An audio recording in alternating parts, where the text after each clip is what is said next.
जी, जैसा मैं कह रहा था, हमारे साथ में हेमंत अत्री साहब आ चुके हैं। और हेमंत जी के बारे में जैसे मैंने बताया कि इतने सीजन पत्रकार हैं, तो वो एक एक नब्ज को समझते हैं। बहरहाल मैं अब सीधे आता हूं, टाइम नहीं बर्बाद करूंगा।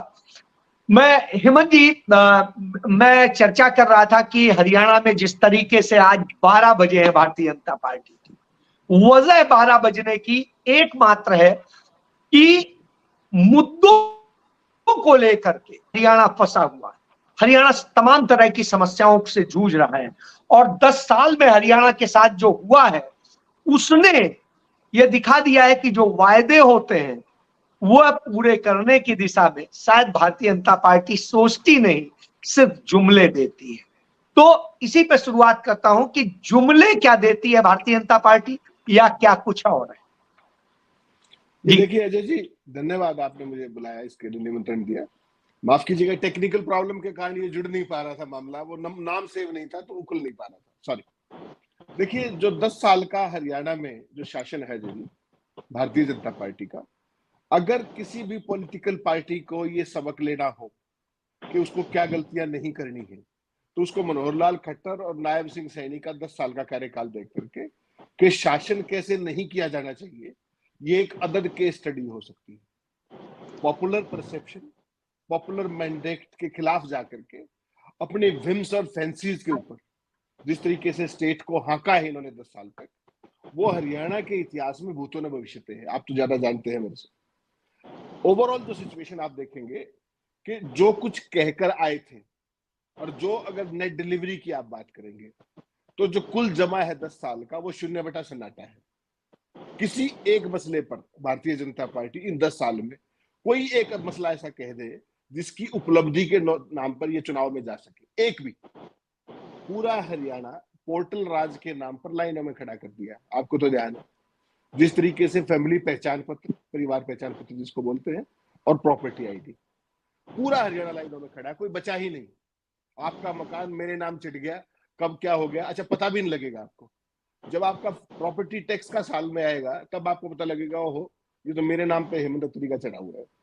इस तरीके की चीजें, ये मेरे खुद घर की बात कर रहा हूँ, किसी और की नहीं। तो इस तरह से इसे परिवार पहचान पत्र में क्या किया, मोदी ने जब हरियाणा के अंदर जो किसानों वाली जो योजना शुरू की 6,000 रुपए साल वाली, और जैसे ही परिवार पहचान पत्र आया, आपको जानकर हैरानी होगी, 6 लाख किसानों के नाम ही उड़ गए। 6 लाख किसानों के इन वन गो, क्योंकि परिवार पहचान पत्र में आपने अप्लाई कुछ किया और हो कुछ किया। और हालत ये हुई कि वो लोग जो जिंदा है वो मर गए, जो मरे हुए हैं उनके नाम चिड़े हुए हैं।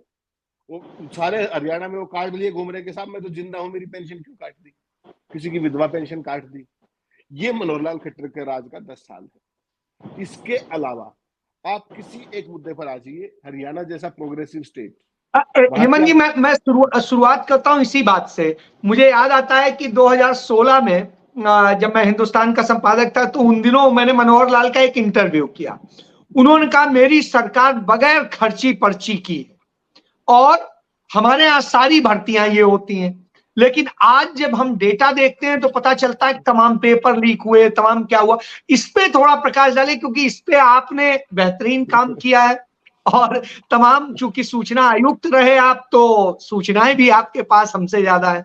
जी अजय अजय जी, जो पर्ची और खर्ची की बात है ना, उस पर तो इनको डूब के मर जाना चाहिए। ऐसी वाहियात सरकार, जिसका हरियाणा में जो आपका आयोग है, हरियाणा पब्लिक सर्विस कमीशन, उसकी हालत क्या थी, उसका डिप्टी सेक्रेटरी करोड़ों रुपए लेकर के दफ्तर में पकड़ा गया।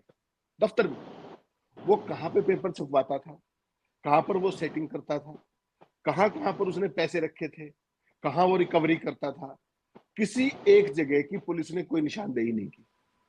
डिप्टी सेक्रेटरी उसका आयोग का सर्वे सर्वा था, सर्वे सर्वा। क्या कोई व्यक्ति इतने बड़े आयोग को मैनिपुलेट कर सकता है? उसके लिए पूरा सिस्टम चाहिए होता है, नीचे वाले भी होंगे, ऊपर वाले भी होंगे। किसी का कोई नाम नहीं आया, किसी से कोई पूछताछ नहीं, केवल नागर को पकड़ा, चुपचाप पिछले दरवाजे से उसको लेके गए। आज तक उसकी कोई डिटेल्स बाहर नहीं आई। आज तक कोई डिटेल बाहर आई हो तो बता दीजिए। दूसरी बात छोड़ दीजिए, इसको डिप्टी सेक्रेटरी था वो, he was everything in that commission. उसके अलावा अजय जी, आपने खुद देखा अपनी आंखों से, हरियाणा के मनोहर लाल खट्टर के शासन में एक पेपर का नाम खुद मनोहर लाल बता दे, कोई एक पेपर, जो रोजगार के लिए जो बच्चों का पेपर आयोजित होता है जो लीक ना हुआ हो? एक पेपर का नाम बता दो। और जब से मनोहर लाल गए हैं उसके बाद कोई पेपर लीक नहीं हुआ। अभी पिछले एक दो यानी यानी मनोहर लाल मतलब लीक सरकार। लीक सरकार, एग्जैक्टली। नीरज दफ्तर कौन थे? देखिए आज सरकार है, कल नहीं रहेगी। नीरज दफ्तर को क्यों ईज आउट किया गया? तमाम लोगों को क्यों ईज आउट किया गया? उनके क्या क्या क्रेडेंशियल्स हैं? मनोहर लाल हरियाणा के व्यक्ति को कंधे से ऊपर कमजोर बताते थे। उनके एडवाइजर कहां कहां से आए हुए थे आपको पता है? ये दफ्तर कौन चीज थे? ये कौन है? ये अपने क्या नाम है इनका, जवाहर यादव कौन है? कौन है अभिमन्यु राव? कौन है गॉड, अजय गॉड क्या नाम है उसका? तमाम ऐसे लोग हैं। और जिनको मनोहर लाल ने ना केवल सरकार से इज आउट किया, उसके बाद शर्मनिरपेक्षता देखिए कि उनको सरकार विधानसभा की टिकट दिलाने की कोशिश की गई। वो तो अमित शाह ने पहली मीटिंग में कह दिया ये पीएवीए को कोई टिकट नहीं मिलेगी। तो शुक्र है हरियाणा बच गया फर्दर लूट से, क्योंकि उन्होंने इतना कमा रखा है, वो हरियाणा में क्या गदर मचाते आप कल्पना कर सकते हैं। तो ऐसे लोगों को, और मनोहर लाल कहते बिना पर्ची और खर्ची के, अरे जिसका डिप्टी सेक्रेटरी ऑफिस में करोड़ों रुपए लेके पकड़ा गया हो, वो कहता है कि बिना पर्ची और खर्ची। हरियाणा में कितने बच्चे हरियाणा के, कितने बच्चे हरियाणा के, कितने बाहर के रोजगार दिए? निकाल दे श्वेत पत्र, निकाले। जो भी गजटेड ऑफिसर्स की हरियाणा के बच्चों को क्लास 3 और क्लास 4 के रोजगार दिए। उसके अलावा तो मनोहर लाल कंधे से ऊपर कमजोर बताते थे। अब उनको ये पता लगेगा हरियाणा का व्यक्ति कितना कंधे से ऊपर कमजोर था और मनोहर लाल कितने ताकतवर थे, इस चुनाव में पता लग जाएगा। तो बेसिकली कहने का मतलब ये है, नारे लगाना, लफाजी करना, डॉगी मीडिया के थ्रू अपने ढोल पीटना, विज्ञापन अभियान चलाना, क्या कह रहे थे वो, नॉन स्टॉप हरियाणा।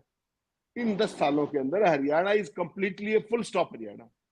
आप किसी भी मुद्दे पर बात कर लीजिए, they have ruined the state. Hemant भाई, मैं जिन दिनों इंडिया न्यूज का चीफ एडिटर था तो एक इंटरव्यू मैंने किया मनोहर लाल का। मैंने, और उसमें कैथल क्षेत्र में उपचुनाव हो रहा था, तो मैंने एक चीज पूछी कि क्या आपने कुछ ऐसा किया है कि आप यह सोच सकें कि आप जीतेंगे? तो आज मैं आपसे यही सवाल करता हूं, क्या इन 10 सालों में भारतीय जनता पार्टी सरकार ने, डबल इंजन की सरकार ने कुछ ऐसा किया है जिससे हरियाणा के लोग खुश हो सकें और खुशी खुशी उन्हें वोट दे सकें? जी। बहुत बहुत गंभीर सवाल पूछ लिया आपने, बहुत हल्के में। इसका जवाब बड़ा आसान है, और इसका जवाब है कि हरियाणा के लोग इस बात पे खुश है कि अब इनको निपटाने का वक्त आ गया है, and they are waiting for the first available opportunity, जो आपको अभी 5 तारीख को मिल जाएगी अगले महीने। और इनका वो उपचार होगा जिंदगी में याद रखेंगे। पूरे हिंदुस्तान के लिए हरियाणा एक ऐसा मॉडल है जिसको कोई भी प्रदेश की सरकार, कैसी भी नालायक पार्टी हो, वो कभी ये नहीं चाहेगी कि ये गवर्नेंस मॉडल उसके अंदर हो। हरियाणा प्रदेश, अजय जी, 1 नवंबर 1966 को बना था, और 2014 तक इस प्रदेश पर केवल 70,000 करोड़ रुपए का कर्ज था। 2014 से 2024 तक 3.25 लाख करोड़ रुपए का कर्ज है। 3.25 लाख करोड़ कितने सालों में? 48 सालों में कितना था, और अब सोच लीजिए, 4 गुना। हेमंत जी, इस मामले में एक चीज मैं कहूंगा, वो भी आप जोड़ दें, चूंकि आपको वो भी नॉलेज है कि भारत के ऊपर किस तरीके से कर्ज, नरेंद्र मोदी का भी चूंकि 10 साल हुए और दोनों एक ही स्कूटर से घूमा करते थे, तो कहीं वही जी, तो जो है एक ही बाइक से, तो वही मैं कह रहा हूं कि स्थिति ये है कि क्या दोनों जगह इसी तरह कर्ज की स्थिति है क्या? इसको भी थोड़ा सा जोड़ दें साथ में। पूरे देश के अंदर भी देख लीजिए आप, जो 1947 से लेकर के 2014 तक कर्ज था, और 2014 के बाद आपका कर्ज देख लीजिए 256 लाख करोड़। कल्पना कर सकते हैं आप, जो 47 से 2014 उससे 3 गुना। आपने कभी सुन सकते हैं, कल्पना कर सकते हैं कहां गया पैसा, कहां गया? मैं तो एक बात कहता हूं अजय जी, हरियाणा के अंदर एक परियोजना का नाम मनोहर लाल खट्टर बता दे, मेगा परियोजना, जिसका शिलान्यास भी उन्होंने किया था और जिसका उद्घाटन उन्होंने कर दिया हो। एक का नाम बता। क्या कहा करते हैं, हर एक जिले में एक मेडिकल कॉलेज होगा, बता दें एक मेडिकल कॉलेज कौन सा चालू कर दिया। कल्पना चावला मेडिकल कॉलेज कब से बन रहा है? कांग्रेस के रिसीव से, आज तक पूरा नहीं हुआ। बाकी तो छोड़ ही दीजिए आप। साउथ हरियाणा में एम्स लाने वाले थे, उसके फाउंडेशन के अलावा कुछ हुआ तो बता दीजिए। झज्जर के अंदर जो एम्स था उसका कितना एक्सपेंशन हो गया जरा बता दीजिए। एक मेडिकल कॉलेज बता दीजिए जो इन्होंने चालू कर दिया हो सरकारी। ऐसी शर्म निरपेक्षता की काम इन्होंने किए हैं। एक लेकिन लाख लोग रुपए कहते हैं हेमंत जी, एक चीज उन्होंने करी है, फीस बढ़ाई है। वो तो वो सारे का सारा मॉडल तो दिल्ली वाला ही है ना, कि गरीब की पहुंच से, मेरिट की पहुंच से कैसे शिक्षा को दूर कर दिया जाए, ये इन्होंने करके दिखाया है। किसी भी रूप में आप देख लीजिए, मेडिकल कॉलेज इस देख लीजिए, इंजीनियरिंग कॉलेज देख लीजिए, कहीं पर भी देख लीजिए, आपके यहाँ क्वालिटी है या नहीं है, आपके यहाँ इंफ्रास्ट्रक्चर है या नहीं है, उससे कोई मतलब नहीं। फीस हर साल बढ़ जाएगी आपकी, वो इन्होंने इंश्योर कर दिया, उद्योगपतियों की गोदी में बैठ करके, पूंजीपतियों की गोदी में बैठ करके। केवल आम आदमी का बच्चा, मेरे आपके बच्चे कल्पना नहीं कर सकते किसी मेडिकल कॉलेज में जाके पढ़ ले। रोहतक मेडिकल कॉलेज था, 10,000 रुपए साल की फीस में बच्चा एमबीबीएस करता था। तो आप जरा पता कर लीजिए कितनी। आईआईटीज की फीस पता कर लीजिए, आईआईएम्स की फीस पता कर लीजिए, प्राइवेट कॉलेजों के एट पार ला दी। तो इनका बेसिकली जो ये है, कुपट बेसिकली खुद है ये सारा सिस्टम। जिस उससे आते हैं ना, सबसे देश की दुनिया के सबसे बड़े अनरजिस्टर्ड परिवार से आते हैं। इनका जो संघ परिवार है, वो दुनिया का पहला ऐसा संगठन है जो किसी कानून के तहत रजिस्टर्ड नहीं है, उसकी कोई सदस्य संख्या रजिस्टर्ड नहीं है। आप किसी को वो बोल दो कि तुम वो हो, तो वो लड़ने को दौड़ता है। किसी को कांग्रेसी बोलोगे तो लड़ेगा नहीं वो, किसी को संघी बोल के देख लीजिए आप। तो उनका विचारों की एक अपनी कुंठा थी, जो 47 से भी पहले से, जो 1924 से चली आ रही थी। उस कुंठा का बदला ये हिंदुस्तान की जनता से प्रदेश में भी ले रहे हैं और देश में भी ले रहे हैं। हरियाणा हेमंत जैसा भाई, प्रदेश, हेमंत भाई, हरियाणा इसी में जैसा एक सवाल प्रदेश जोड़ता हूं कि हरियाणा की ही धरती से नरेंद्र मोदी ने जय जवान जय किसान का नारा दिया था और हरियाणा की धरती से किसानों की आमदनी डबल करने की बात कही थी। क्या डबल हो गई? और क्या जय जवान जय किसान हो गया हरियाणा में? और वो किसान और जवान इतना खुश है कि मोदी और बीजेपी की सरकार को वोट देगा? जी। दोनों काम हुए हैं जी। जय जवान की बजाय मरो जवान, और जय किसान की बजाय मरो किसान, ये काम किया है। किसानों का 378 दिन पहले देखा आपने बॉर्डर्स पे, अपने देश की राजधानी में नहीं पहुंच सकते, सरकार के खिलाफ अपना शांतिपूर्ण आंदोलन करने के लिए सड़कों के अंदर बोल्डर्स गाड़े गए, सड़कों में कीलें गाड़ी गई। विश्व इतिहास में नहीं मिलेगा आपको, अपनी ही सरकार 378 दिन तक बॉर्डर रोक दे हरियाणा जैसे स्टेट का। और अभी आप जब मैं बात कर रहे हैं, 210 दिन आज हो गए हैं। आपके अंबाले का बॉर्डर, आपका खनौरी का बॉर्डर, शंभू बॉर्डर जिसको कहते हैं, वो सारे के सारे आज भी बंद पड़े। और किसान की आपने आय दुगनी की बात कही, पूरे देश में किसी एक किसान का नाम बता दें नरेंद्र मोदी और मनोहर लाल, कि उसकी आय दुगनी होगी। लागत दुगनी जरूर हो गई। पेट्रोल डीजल की कीमत देख लीजिए, पिछले क्रूड ऑयल की कीमत आज वर्ल्ड में पिछले 3 साल का न्यूनतम है। क्या एक नए पैसे का किसी को राहत मिली है? एक नए पैसे की बात कर रहा हूं मैं। और इनके जो उद्योगपति मित्र हैं, वो रशिया से सस्ता तेल ला रहे हैं, कच्चा रिफाइन कर रहे हैं और ऊंचे दामों पर बेच रहे हैं, इनके उद्योगपति मित्र। हमारे यहाँ भी वही रेट है, कोई सस्ता नहीं है। तो किसान का सबसे बड़ी अगर कोई लागत है, वो क्या है? नंबर 1 डीजल, क्योंकि बिजली पर्याप्त नहीं आती, डीजल का प्रयोग करना पड़ता है। महंगे बीज, महंगे खाद, फर्टिलाइजर, महंगे पेस्टिसाइड।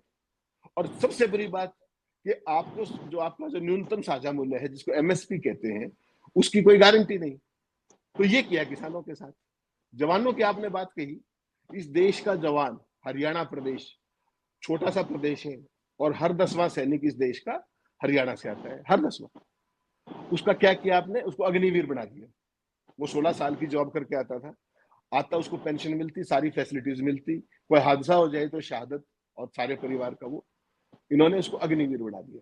ये अग्निवीर योजना कोई समझ नहीं पा रहा है भाई, ये क्या है? ये सरकारी खर्चे पर उद्योगपति मित्र के लिए ट्रेंड सुरक्षा बल मुहैया कराने का षड्यंत्र है ये। 4 साल सरकारी खर्चे पे उनको ट्रेनिंग दो।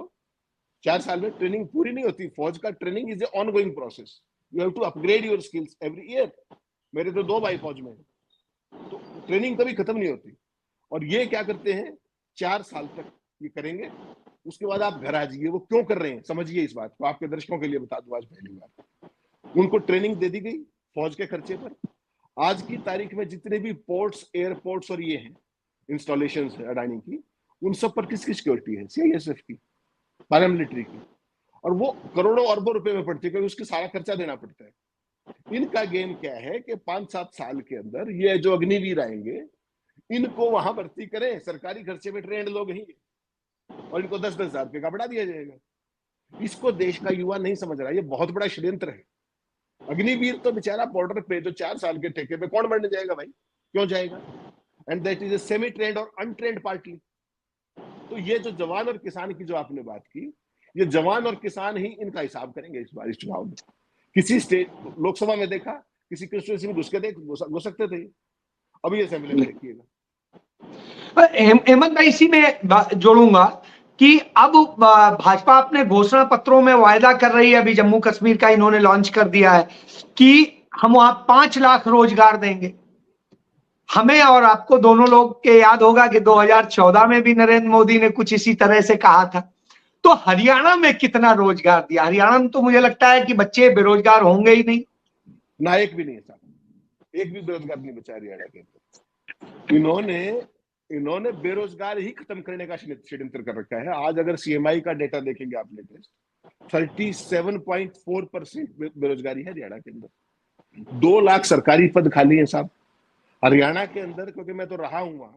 टोटल जो कर्मचारियों की सैंक्शन स्ट्रेंथ होती है किसी भी स्टेट के अंदर, वो 3.5 लाख थी। 2 लाख पद खाली पड़े, 2 लाख 3.5 लाख में से, और 1,20,000 कौन से लगा दिए?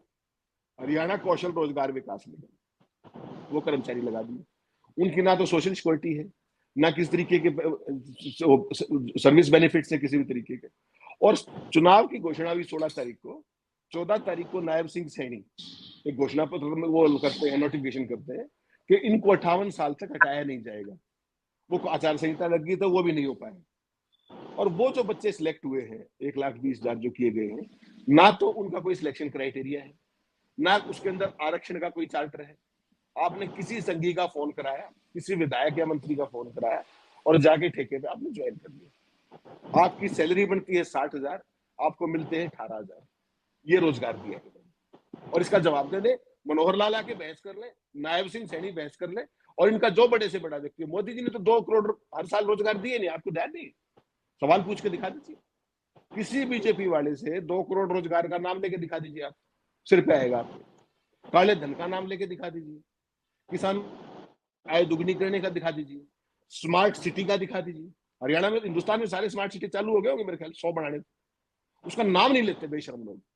और कहते क्या है कि हम विश्व गुरु बन गए। किस चीज में विश्व गुरु बन गया? भुखमरी में विश्व गुरु? नहीं, बन गए भाई। क्या सिंगापुर में कहा नहीं कि हम सिंगापुर जैसे तमाम सिंगापुर जो है भारत में बनाना चाह रहे हैं? जी हाँ, तो 2047 का एजेंडा है ना। तब आप कहाँ होगे, हम कहाँ होंगे, इनको कोई पूछने वाला नहीं होगा। वही तो कर रहे हैं। ये पोस्ट डेटेड चेक देते हैं और ऐसी तारीख डाल देते हैं कि आप ढूंढते रह जाएंगे, ना तो ये मिलने ना वो मिलने। वो आपको एक ध्यान होगा, एक बुलेट ट्रेन चलनी थी, मेरे ख्याल दौड़ रही होगी वो वहां पे गुजरात के अंदर। मतलब गजब है भाई। अजय जी, अगर कोई भी सभ्य राष्ट्र हो ना दुनिया का, शिक्षित राष्ट्र हो, इनको दौड़ा दुला के पीटे लोग। तो तुमने कहा क्या था? तुम एक अपनी सक्सेस स्टोरी बताओ, एक। आज देश की हालत बुलडोजर पे लाके खड़ी कर दी है। और इस देश के चीफ जस्टिस के घर में प्रधानमंत्री जाके गणेश पूजा करना है। आपने गणेश पूजा को तो बख्श देते यार। मतलब क्या है, क्या मैसेज दे रहे हैं आप? मैं स्तब्ध रह गया कि पूजा, देखिए अजय जी, पूजा किसी भी परिवार का, किसी व्यक्ति का एक निजी विषय। मैं आपके घर भी आता हूँ, मुझे पता है आप भी गणेश जी के भक्त हैं, परिवार। मैं घंटी भी नहीं बजाता उस टाइम, बाहर वेट करता हूँ कि पंडित जी पूजा कर रहे हो। ये क्या तरीका हुआ है? और ये फिर उसकी फिर ऑप्टिक्स, इस देश के संविधान को एक्सप्लेन करने का, लागू कराने का जिम्मा किसका है? चीफ जस्टिस का। क्या मैसेज दे रहे हो आप दुनिया को? एक पिछला चीफ जस्टिस था, उसके रात को 12 बजे गए थे एक बार कोर्ट में, ध्यान होगा ना आपको। उसके बाद उसने देश में न्याय के नाम पे क्या भ्रांति मचाई, और फिर वो राज्यसभा में जा बैठा। इनसे तो, इनको तमाम लोग जो मौजूदा चीफ जस्टिस हैं, इनको तमाम लोग तमाम चीजें कहते थे, आप भी इनके बड़े बारीक हैं। मैं इनको हमेशा एक बात कहता हूं कि हाथी के दांत खाने के और दिखाने कुछ और। बद अच्छा और बदनाम बुरा। अजय जी, जब आपने ये कहा तो एक चीज मैं सवाल करूंगा। एक और नारा हरियाणा के पानीपत से ही नरेंद्र मोदी ने दिया था, बेटी बचाओ बेटी पढ़ाओ। तो बेटियां भी पढ़ गई होंगी और बच भी गई होंगी हरियाणा। संघियों से भाजपा बेटियों को बचाओ, ये नारा होना चाहिए। और इसका अगर कोई जीवंत उदाहरण है तो हरियाणा की पहलवान बेटियों का उदाहरण है। कितने दिनों तक दिल्ली में थी, जिस दिन सेंगोलधारी साम्राज्य की स्थापना हो रही थी संसद के अंदर, ध्यान है आपको? मोदी जी सेंगोल लेके नाटक कर रहे थे वहां पर, और बाहर बेटियों को, उसी विनेश फोगाट को जूतों से कुचला जा रहा था। किसके द्वारा? दिल्ली पुलिस और अमित शाह की पैरामिलिट्री फोर्सेस के द्वारा। ये बेटी बचाओ ही तो था या कुछ और था? और बेटी पढ़ाओ के दौरान जो उत्तर प्रदेश और तमाम जहां पे राम राज्य आ चुका है, वहां पर जो रोजाना की अपराध की घटनाएं होती है, उसकी आप कल्पना ही कर सकते हैं। तो बेसिकली क्या है कि ये जो कुछ कहते हैं उससे ठीक उल्टा करते हैं, और ये सारे देश ने समझ लिया है। हरियाणा के लोग हों, अभी महाराष्ट्र में देखिएगा आप इनका क्या हाल होगा। झारखंड की मैं नहीं कह सकता, उसका आप बताएंगे। हरियाणा और महाराष्ट्र में इनका नाम लेवा नहीं बचेगा। और अभी जो स्थिति की है चुनाव के दौरान, इनके संस्कार तो जब ये कहते हैं ना, पार्टी विद ए डिफरेंस, चाल चरित्र और चेहरा, जो काम आडवाणी जी के साथ किया था उससे भी धटकर अब इन्होंने रामविलास शर्मा के साथ कर दिया कल, और अब उनको लॉलीपॉप दिया गया कि तुम्हें गवर्नर। नहीं, इस पे मैं जरूर बिल्कुल पूछना चाह रहा हूं कि सीधी सी बात, जो हरियाणा में कहते हैं कि हरियाणा में बीजेपी का बीज रामविलास शर्मा ने बोया, और रामविलास शर्मा को क्या इनाम दिया है, इस पे जरूर बताइए थोड़ा सा कि कैसे किया। और दूसरी चीज, भारतीय जनता पार्टी को इस राज्य में आधार दिया देवीलाल के परिवार ने, और आज देवीलाल के परिवार को कैसे उन्होंने ट्रीट किया, दोनों चीजें जोड़ के। Both of them earned it like that. दोनों ने जैसे कर्म करेगा वैसे फल देगा भगवान, ये गीता का ज्ञान। रामविलास शर्मा कितने बड़े नेता है, मंगल सेन के साथ के नेता है। इतनी इस पार्टी का जब कोई नाम लेवा नहीं था हरियाणा में, वो 5 बार विधायक रहे। जब मनोहर लाल खट्टर कहीं नहीं थे आसपास, जब 1991 में प्रदेशाध्यक्ष थे वो, आज मनोहर लाल और मोदी की जोड़ी ने रामविलास शर्मा की टिकट काट दी। इसका कारण समझना पड़ेगा अजय जी आपको। आपको ध्यान है 2014 में रामविलास शर्मा अध्यक्ष होते थे जब चुनाव लड़ा बीजेपी ने जी। और एक इंटरेस्टिंग व्यक्तिगत बताता हूँ, आप हंसोगे बहुत। तो रामविलास जी का स्टाइल पता है ना आपको, कैसे लफाजी करते हैं, बहुत बड़े लफाज। जी जी जी जी। तो जब हरियाणा के जैसे चुनाव का परिणाम आ गया, बीजेपी की 47 सीट आ गई और मुख्यमंत्री का चुनाव की प्रक्रिया चल रही थी, और मान लीजिए कि जैसे कल चंडीगढ़ के अंदर विधायक दल की मीटिंग थी, तो आज शाम को मोदी जी ने तमाम नेताओं को, बीजेपी और एनडीए के नेताओं को अपने घर पे डिनर के लिए बुलाया। और वहां से रामविलास जी फोन करते हैं कि छोटे भाई, आज तो मोदी जी ने मुझे देखते ही खड़े हो गए और कहा कि सबको बताया कि रामविलास जी मुझसे भी सीनियर, कोट एंड कोट। फिर रामविलास जी आपका काम हो गया। कहते क्या? मगर आप कुछ भी बन जाए, आप मुख्यमंत्री तो बनेंगे नहीं। वो सुनोगे। अगले दिन सुबह उन्हीं के नाम से 5वीं बार का जो एमएलए था, उनसे जो पहली बार का एमएलए है मनोहर लाल खट्टर, उसका नाम प्रस्तावित कराया गया, और बाकी सब इतिहास की बात है। आपको एक चीज और बता दूं, मतलब मोदी जिसकी प्रशंसा कर दे मतलब निपट गया, उसका समाचार का समापन, बुलेटिन खत्म। और आप आज को ताजा में भेजूंगा आपको एक फोटोग्राफ, बड़ा इंटरेस्टिंग है। जब आपकी उम्र ढलने पे होती है ना, जब आप अडवाणी बनने की प्रक्रिया में होते हैं, तो किसी को भी जब स्मृति चिन्ह देते हैं, बहुत सोच समझ के दीजिएगा। आपको ध्यान है पिछली बार जब ये आए थे मोदी जी हरियाणा में, तो इन्होंने उनको फरसा भेंट किया था। हाँ। अब मोदी ने उस फरसे के साथ क्या किया है वो देख लीजिए। कल विधानसभा की टिकट से भी हाथ धोना पड़ गया, और मैसेज दिया गया, मैं आपको बता दूं, मुझे अंदर की कहानी पता है। उनको मैसेज दिया गया कि आपको पार्टी चुनाव नहीं लड़ाएगी, आप चाहे तो अपनी बेटी आशा शर्मा को नारनौल से चुनाव लड़ा लें। ये मैसेज दिया गया। उन्होंने कहा कि नहीं, इस बार मैं और लड़ना चाहता हूं। इतने वरिष्ठ आदमी को बिठा के समझाने बुझाने की बजाय उनका टिकट धीरे से काट दिया गया, और वो देखते रह गए। क्या कह रहे थे वो? एक जमाने में जो सोचिए, वो जो टिकट बांटता था उसका टिकट कट गया, खुद कट। और एक बार नहीं बांटता था अजय जी, 1991 में अध्यक्ष थे भाई, आज आप 2024 में हो जी। कल्पना कर सकते हैं 33 साल पहले जो आदमी पूरे हरियाणा में टिकटें बांटता था, तब तो नरेंद्र मोदी की कोई औकात ही नहीं थी भाई। हम लोगों ने तो देखा है। कहां थे मोदी जी? कहां थे? बिल्कुल। तो मोदी जी का एक सूत्री एजेंडा क्या है कि कोई भी ऐसा व्यक्ति जिसका नाम उनसे बड़ा हो, उसको जयद कर दो। वो अडवाणी से लेकर के मुरली मनोहर जोशी से अनंत कथा है। आपको ध्यान है वेंकैया नायडू साहब हुआ करते, जी जी जी। विदाई दी गई राज्यसभा से, क्या क्या आपको दिए, कहा है वो आजकल? किसी को तो बख्शा हो। तो ये देखना पड़ेगा आपको। ये पूरे जो सूरत हाल है, ये मोदी और उनका जो गिरोह है पूरे का पूरा मनोहर लाल टाइप्स का। मनोहर लाल को आप कल्पना करके देखिए, एक बार सोच के देखिए आप। 12 मार्च को मोदी जी आते हैं गुड़गांव, और वो क्या कहा उन्होंने कि हम तो एक ही मोटरसाइकिल पे, एक ही दरी पे इतने साल तक, ये संघर्ष गुड़गांव में कहा। और शाम को 8 बजे उनको हटा दिया, 8 बजे हटा दिया, वो पैदल हो गए, नायब सिंह सैनी बन गए। अगले ही दिन उनको हरियाणा विधानसभा से इस्तीफा दिलाया गया, करनाल से लोकसभा का प्रत्याशी घोषित किया गया। ऐसे व्यक्ति को जिसने हरियाणा में भाजपा का सत्यानाश कर दिया, उसको लोकसभा में चुनाव लड़ाया गया। वो किस कारण से जीता, किन हालात में जीता, उस पर कभी फिर बात कर लेंगे। और देश के दो सबसे बड़े महकमे, पावर और अर्बन डेवलपमेंट, उसमें किसका इंटरेस्ट आप समझ लीजिए। अडानी के दोनों फेवरेट वो है। अडानी से पूछे बिना इस देश का बिजली मंत्री नहीं बन सकता, भूल जाइए आप। बिल्कुल, और अगला बिल्कुल। उसका जो इंटरेस्ट है वो शहरी विकास में है। तो दोनों ही महकमे उसके पास है, मनोहर लाल के पास। और हरियाणा में शहरी विकास जो उन्होंने किया है, वो आप किसी भी शहर में जाके देख लीजिए। शहरी विकास का तो आदर्श नमूना बन गया हरियाणा। 4 बूंद गिरी नहीं, उसके ऊपर खड्डे सड़कों के अंदर। पूरे हरियाणा में एक डस्टबिन नहीं है। स्वच्छता अभियान की बात करते हैं, सड़कों पे कूड़ा बदबू मार रहा है बारिश की वजह से, स्टिंकिंग, आप निकल नहीं सकते। और ये स्वच्छता अभियान में अवार्ड ले आते हैं हर बार। तो मनोहर लाल का जो गवर्नेंस का ट्रैक बेसिकली क्या है कि इनकी ट्रेनिंग क्या है आरएसएस की, इनको गवर्नेंस का जी नहीं पता।